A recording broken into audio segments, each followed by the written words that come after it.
All right, I'm going to set up to get in my harness. I like to set this up so I can just jump in it.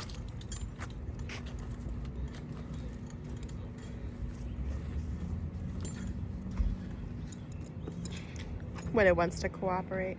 Yeah, I just got to get it underneath my tool. Oh yeah, the tool pouch, yeah.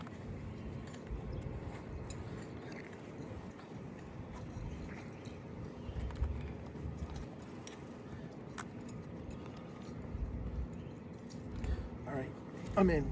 So what do you do if that was fresh out of the bag? Obviously it's not going to be fit to you. Well, first thing I do is I actually take everything and adjust. You have to adjust everything to get it going. It's all clicked in now. How'd you do that? Do what? Click it in? Yep. Taking it, slide it in, push in, pull out. Perfect. All right. And then you just make sure everything's nice and Nice, snug. Snug. I'm all ready to go. Just click on. Not tangled in the back.